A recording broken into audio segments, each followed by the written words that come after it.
Bosi akaingia akawa anamwangalia Beki Tatu anavyoendelea kujitingisha. Akamsogelea mpaka karibu, akamuuliza kwa nini hujanitengea chakula? Oboro akashtuka na kudondosha kanga chini na kubaki mtupu kama alivyozaliwa. Bosi akaangalia kitumbua kisha maeneo ya kifuani. Movie inaanza, Beki Tatu anamkatia matunda bosi wake Prince. Mara kaliona tango akasema mama, akalichukua akaliangalia, kisha akalirusha juu na kulidaka. Bosi wake akamwangalia, akalichukua akaliingiza mdomoni na kulitoa, kisha akamwangalia bosi wake na kulipiga piga na kumwambia bosi, ujue ile ni kubwa sana, na kumwambia ngoja niliingize mdomoni tena huku ukiniangalia kama litapita. Akaliingiza tango mdomoni na kulitoa, akamwambia bosi wake, uwezi amini, limeingia lote. Bosi wake akamuuliza, Oboro uko sawa? Akamjibu, niko sawa bosi, kama nilivyosema, ujue hili ni kubwa sana, alafu ukawa unalipaka mafuta juu chini, kitu fulani hivi kama kilichokuwa katikati ya miguu yako. Nikiambiwa nichague lazima nitalichagua hili. Beki Tatu akanyanyuka na tango na kumwambia, hebu ngoja nikupime. We ni chize? Hapana bosi, nataka nilinganishe tu. Hebu tulia basi nikupime. Wewe hivi umechanganyikiwa, ni vitu gani unavyoongea? Beki Tatu akamwambia, basi bosi nisamee kama nimekuuzi. Akamwambia, hebu rudisha hayo matunda. Jamani bosi, mbona sijamaliza kukata? Nimesema ondoa uchafu wako. Oboro ikabidi anyanyuke tu na kuondoka zake. Asubuhi Beki Tatu Oboro akawa anafanya mazoezi sebuleni, akiwa amepiga magoti, mikono imegusa sakafu, akawa anaenda mbele nyuma. Bosi wake akawa anashuka kwenye ngazi. Alipomwona akamwangalia kwanza anavyofanya mazoezi. Oboro akawa anaendelea kufanya mazoezi huku akitoa migono. Bosi wake akamwita, Oboro. Beki Tatu akanyanyuka akamuuliza, unafanya nini? Akamwambia, okay boss, nilikuwa naangalia television nikaona unafundisha jinsi ya kufanya mazoezi ya viungo kama hivi, ni mazoezi ya yoga. Akamuuliza, yoga? Ndiyo, unakuwa unajibinua kama hivi huku unajitingisha. Bosi wake akamwambia, unafikiri unaweza kunitega? Akamwambia, sina nia ya kutega, nilikuwa nafanya mazoezi tu. Bosi akamwambia, kumbuka umekuja hapa kama mfanyakazi wa ndani na huo ndio uhalisia, hivyo baki njia kuu. Nimekuelewa bosi, mimi ngoja niendelee na mazoezi. Akamwambia, rudi chumbani kwako. Ikabidi aondoke tu. Baadaye akakutana na Beki Tatu mwenzie waliotoka wote kijijini ambaye anaitwa Obei. Rafiki yake akamwambia, unavaje nguo hivi? Maziwa yanaonekana melala kabisa, yanatakiwa vimbe, unaongezea vijiwe kidogo, chuchu zionekane zimesimama. Hebu jiangalie, umebarikiwa makalio makubwa, unatakiwa uvae suruali zinazobana au tight, ukitembea yanalia pa. Rafiki yake akamsisitiza, hakikisha raundi hii unahakikisha atoki. Akiwa jikoni, Oboro akawa anaimba, if you do me I do you, step on the dance floor, huku akiyatingisha makalio, huku akiwa amevaa kanga moja tu. Bosi akaingia akawa anamwangalia Beki Tatu anavyoendelea kujitingisha. Akamsogelea mpaka karibu, akamuuliza, kwa nini hujanitengea chakula? Oboro akashtuka na kudondosha kanga chini na kubaki mtupu kama alivyozaliwa. Bosi akaangalia kitumbua kisha maeneo ya kifuani. Beki Tatu akajiangalia, mbona hajastuka? Bosi akawa anamsogelea taratibu. Alipomkaribia akainama na kuiokota kanga, akamtazama na kumwambia, hebu funika uchafu wako na usirudie tena upuuzi, na kuondoka zake. Beki Tatu akabaki anashangaa amini kama mwamba atamzalilisha hivi. Akawa analia, mambo gani haya? Kashaona kitumbua changu afu hataki kukila, kweli hii ni aibu. Upande wa pili rafiki yake Obei akamfuata bosi wake na kumwambia, nahitaji tuzungumze. Bosi akamuuliza, kwani kuna tatizo? Akamwambia, hakuna, ila nimekaa chumbani mwenyewe, chumba kina baridi sana. Akamuuliza, kwani ukuzima TV? Akamwambia, sikuzima mpaka mwili wangu utapokuwa tayari, kwa hiyo nikaona nikufate, huenda ukanisaidia, maana unaweza kuupa joto mwili wangu. Mzee akasogea kidogo akamwambia, uko sawa? Akamjibu, niko sawa, ni homoni tu ndo zinanisumbua, chochote unachotaka nitakupatia, iwe mbele au nyuma, usijali nitakupa. Akamwambia, nisikilize, hebu toka mbele yangu. Jamani bosi, hebu acha ya makaratasi, ngoja nikwambie kitu, ukinigusa wala sitalia, na kumpiga kipara mzee. Mzee akanyanyuka, una maana gani? Akamtolea ulimi kuonyesha anataka. Jamani dadi, hebu kuwa mpole, nipatie na mimi nitakuenda, wewe huwezi amini, mimi nataka nikupe utamu, lazima utalia, huwa napenda mwanaume wangu akiwa analia. Mzee akamwambia, hebu niache huko, na kumwambia, hebu ondoka zako, ina maana hujanipenda? Obei akainama na kumwambia, hebu ingiza kidogo. Mzee akawaka na kumtimua na kujiuliza, huyu mfanya kazi gani, mbona mpumbavu? Obei alipokuwa jikoni akawa anajiuliza, huyu mzee inakuwaje ananikataa, ina maana mimi sio mzuri? Asubuhi Oboro akamwandalia bosi wake pilau na nyama ya kuku, akamkuta amelala chumbani kwake, akawa anafurahi na kumsogelea kitandani kwake, kisha akaanza kumchezea ndevu zake na kumshtua. We bosi. Bosi akaamka akamsalimia, good morning bosi, nimekuandalia chakula kitamu utakipenda, hebu nikusogelee. Bosi akampushi huko, Bora akaanguka chini na sahani yake na kuumia mkono, akawa analia. Bosi akanyanyuka na kumwacha chumbani. Baadaye akamwita na kumpa pole na kuamua kumpa huduma ya kwanza kwa kumfunga bandage. Huku kwa rafiki yake Obei, mzee anamkaribisha mwanaye na kumwambia, karibu nyumbani tena mwanangu. Obei akaja kwa mbwembwe kibao. Obei akawa anamshangaa Ray jinsi anavyodundika. Mzee akamwambia, young lady, hebu nenda jikoni na ututengenezee chakula. Karibu saa. Ya what up.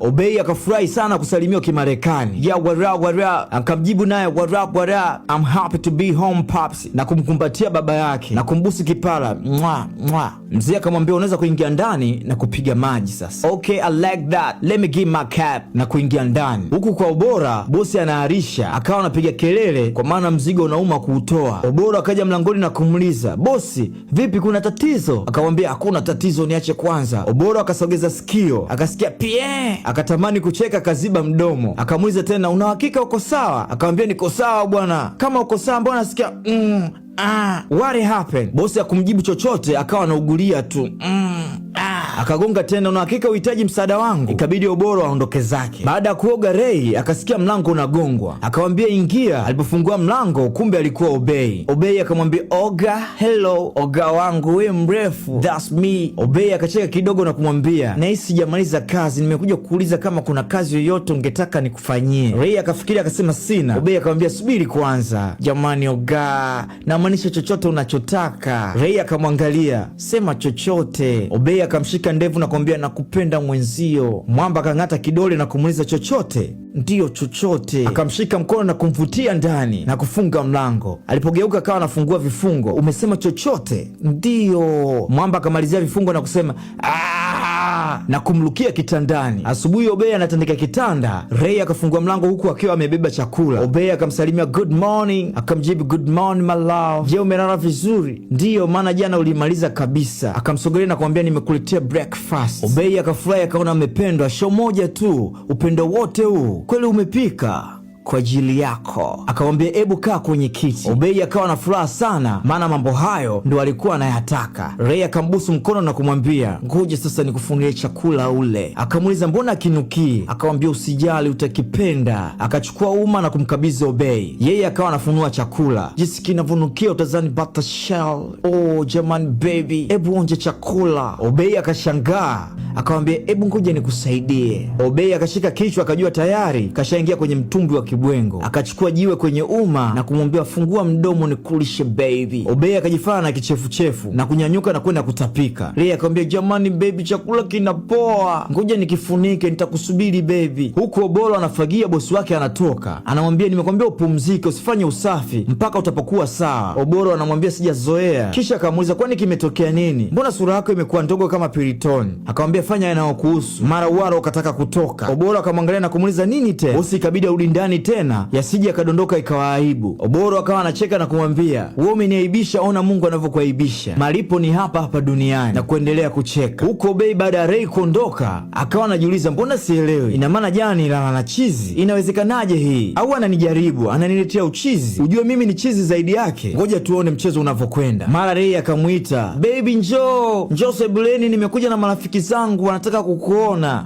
Okay, ngoja nikajisaidie, nipe dakika moja tu. Baby fanya haraka. Sawa baby, mwa. Obey akafurahi sana, mambo yangu yamemchanganya mpaka anataka kunitambulisha kwa marafiki zake, ngoja nikawaone, na kunyanyuka. Alipotoka sebuleni hakumuona mtu. Alipotazama kwenye kochi akashangaa kuna midoli, kumbe Ray kajificha nyuma ya kochi. Alipogeuka ndipo akamuona, akatoka kwenye kochi na kuja kujirusha karibu na midoli na kuchekacheka na kumwambia my love. Obey akawa elewi, kutana na marafiki zangu kutoka Amerika, ngoja nikutambulishe, huyu anaitwa Tina, huyu anaitwa Glory, na huyu wa mwisho mwenye nywele fupi. Obey akawaka, ujinga gani unaniletea? Yaani mimi wakunitambulisha midoli? No baby, hao ni marafiki zangu, ngoja nikutambulishe tena, huyu anaitwa Tina, huyu anaitwa Glory, na huyu wa mwisho akacheka kidogo akawa anaona aibu, anaitwa Sero. Obey akaona upuuzi. Ray akamfokea, wasalimia marafiki zangu. Akawasalimia hello, wataje kwa majina, Glory, Tina, Stephen. Akawambia midoli huyu ni mpenzi wangu. Akamfuata Obey na kumkumbatia. Obey ikapatikana mwaka huu, wakawa wanaangalia katuni. Oh baby, hebu angalia, ujue inachekesha sana, bila kujua kama kamkaba mwenzake. Hebu angalia nini anataka kufanya jamani. Obey akamwambia nataka kwenda sokoni. Real baby, hebu subiri show ishe kwanza. Obey akachoka. Ray akatoa pipi na kumwambia baby nyanyuka tucheze. Akaanza kumchezesha ndoriro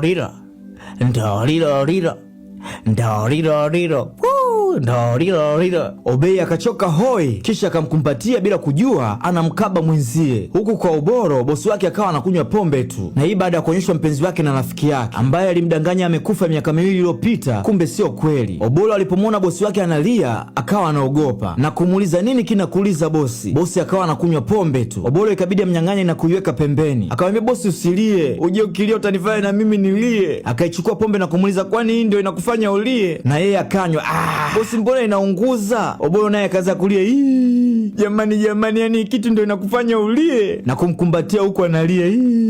Huko Obei kakumbatiwa mpaka anasinzia. Ray akawa anampiga mabusu tu. Akamkuta Ray anaendelea kumpiga mabusu. Akamuuliza kitu gani kinaendelea hapa? Ray akamwambia, baba, nataka kumuoa haraka iwezekanavyo kwa sababu marafiki zangu kutoka Marekani, Tina na wenzake, wamesema atagharamia harusi. Mzee akaona mwanae kashaingia na uchizi. Obei analia, hataki kuolewa na chizi. Ray akamwambia, alafu baba, nataka kumpatia mimba haraka iwezekanavyo. Mzee akamwambia, hebu mwachie. Obei alipopata upenyo akakimbia ndani. Ray akakasirika sana, akachukua mito na kuaga rafiki zake akina Tina na kumbeba babake juu juu. Baadaye mzee wake akamwita dokta na watu wa kumkamata, akamwambia, mkamateni, msijali anachosema. Baada ya kumkamata, mzee akamwambia dokta, uliniambia kwa sasa yuko vizuri na hawezi kurudi tena rihabu, ona sasa kashakuwa chizi. Dokta akamwambia, hata mimi sielewi, je, hakulala na mwanamke kweli? Mzee akamwambia, hajalala na mwanamke yoyote toka alipofika, hajatoka nje kabisa. Dokta akamuuliza tena, una hakika hajafanya mapenzi huyu? Ndipo mzee akahisi Obei hatakuwa kamlambisha kitumbua. Akaenda kugonga mlango kwa Obei. Obei akawa anagoma kufungua na kusema, mimi sitaki kukutana na huyo chizi. Mzee akamwambia, vijana, vunjeni mlango. Baada ya kutolewa, Obei akawa anasema, ni kweli nilimlambisha asali na sikutegemea asali yangu tamu kiasi hichi mpaka kikafanya kijana wako kuwa chizi, ila mimi nashukuru kwa kila kitu, naomba tu niingie ndani nichukue vitu vyangu na niondoke. Mzee akamwambia, wewe mwanamke ni mpumbavu sana, mwanangu alishapona kabisa, amerudi, umemwharibu tena kwa upuzi wako. Akawa anajitetea, akamwambia, nyamaza huko. Akamuuliza dokta, sasa tunafanyeje? Dokta akamwambia, haina jinsi, inabidi aanze dozi upya. Mzee akashangaa, yani miaka 3 tena? Siwezi kusubiri miaka 3 yote hiyo, angalia nishakuwa mzee, nahitaji niwe na mjukuu na huyu ndio kijana wangu wa pekee. Obei akashangaa. Ray akampiga busu la mbali. Mzee akamwambia, dokta, nina pesa nyingi kwenye benki, fanya lolote ili apone. Ray akasema, dadi, nataka nimuoe. Akamwambia, hebu nyamaza huko, unataka umuoe nani we chizi? Mzee akamwambia, mwanaye, maombi yako yamepokelewa, utamuoa. Obei akachanganyikiwa, akanyanyuka na kutembea huku na huku, aamini kama anaenda kufunga ndoa na chizi. Mzee akamwambia, utaolewa na mwanangu, kama ulikubali kufanya mapenzi naye ina maana ulikubali kuolewa naye. Akamwambia, hebu mfungueni na wapelekeni kwenye chumba chao wakijiandaa na ndoa. Ray akamshukuru baba yake na kumbusu kipara na kuelekea chumbani alipo mchumba wake Obei. Usiku bosi wake Oboro akawa anakunywa pombe tu. Oboro akagonga mlango na kumuuliza, bosi, uko sawa? Akamwambia, niko sawa. Oboro akamwambia, sija kuona muda mrefu, ndio maana nimekuja kujua usalama wako. Bosi akamzumu, akaona kuna kitu anakitaka Oboro. Oboro akamwambia, basi ngoja niondoke. Bosi akamwambia, njoo. Akashangaa, umesema njoo? Oboro akaangalia nyuma, labda kuna mtu mwingine anaitwa, na kugundua alikuwa yeye na kumsogelea. Akamwambia, njoo ukae hapa. Oboro akawa kama anaogopa ogopa. Alipokaa akamshika mkono na kumwambia, asante kwa ulichonifanyia. Oboro akafurahi, akamwambia, usijali kwa sababu mimi nipo hapa kukuhudumia. Mwamba akapiga fundo moja la pombe na kumshika bega na kumwambia, sogea karibu. Aliposogea karibu, akamshika tena maeneo ya bega na kumuuliza, unaweza kuvua ili shati? Unasema? Mwamba akatoa mkono na kuutelemsha kwenye mapaja na kumuuliza, ndani ya sketi umevaa nini? Akamwambia, nimevaa sketi tu leo, nimesahau kuvaa chupi. Mwamba akafunua shuka na kumwambia, ingia ndani. Ni kweli bosi, unataka nizame ndani? Oboro akazama ndani na kujifunika ili apate alichokuwa anakitaka. Asubuhi Mwamba akawa anajiandaa kwenda kazini, kisha akamwamsha Oboro, hebu amka. Oboro akawa anaendelea kulala. Mwamba akamwamsha, amka utengeneze chai. Oboro akawa anajiumauma tu. Akamwambia, unaona aibu ya nini? Unajificha, mbona mwanzo haukuwa hivyo? Na kumwambia, amka huko. Akamwambia, namkaje na wewe bado uko humu? Akamwambia, usinitanie, nimekwambia amka. Kesho yake mzee akamwita dalali wa hudumu wa ndani nyumbani kwake. Dalali akamuuliza, karibu tena Obei? Mzee akamwambia ndiyo. Dalali akachoka. Mzee akamwambia, mwanangu ambaye ana historia kutumia madawa ya kulevya tumejaribu kumtibia kwa miaka mingi akapona. Akakaa kama mwaka mmoja Marekani. Dokta wake akamwambia anaweza kurudi nyumbani. Akawa chini ya daktari hapa nchini. Daktari wake hapa nchini akaniambia anatakiwa awe chini ya uangalizi na asifanye mapenzi kwa muda ili akili yake ikawe sawa. Dalali akaitikia, lakini msichana wako akamlagai na kufanya naye mapenzi. Oh Mungu wangu, na hiyo ni baada ya kushindwa kunilagai mimi. Dalali akachoka kabisa, na tatizo kubwa hapa, amemfanya mwanangu arudi katika hali yake ya utaira. Dalali akamwambia samani sana mzee. Mzee akamwambia sababu ya kukuita hapa ni kukupa taarifa ili usifikirie binti yako tumemteka. Kisha akamwambia nahitaji mjukuu na sihitaji mpaka mwanangu atapokuwa sawa. Tangu msichana wako alivyo sex naye nimeamua kumfungisha ndoa. Dalali akashangaa. Chifu akamwambia usishangae, natarajia ndoa kufungwa wiki hii. Dalali akashangaa. Mzee akanyanyuka akamuuliza je, naweza nikamuona? Akamwambia samani, huwezi kumuona, we nenda, nitakutumia mwaliko wa harusi na kumtakia siku njema. Akiwa jikoni, Oboro akawa anawaza tu. Bosi akaja akakuta chakula kinaungua, akazima jiko na kumwambia kwa hiyo unataka kuunguza jiko langu? Ndipo Oboro akashtuka. Mwamba akawaka sana. Oboro akamwambia nilikuwa mbali kimawazo. Kumbe ulikuwa mbali Aya, nenda chumbani kwako na uchukue vitu vyako na uondoke. Jamani, kwa nimefanya nini mimi? Mbona unanizalau hivyo wakati jana mimi na wewe tumeburudika vya kutosha, alafu unanifanyia hivyo? Utazani mimi sio binadamu? Hivyo ndivyo ulivyotaka. Ulinibinulia makalio, ulinivulia nguo, na mimi nimekupa ulichokuwa unataka. Sikiliza, mwanamke kama wewe lazima atumiwe na kuachwa. Una lolote si chochote, umeshindwa kunyoa hata kwa bibi. Mwamba akaondoka zake. Obolo akawa analia na kujutia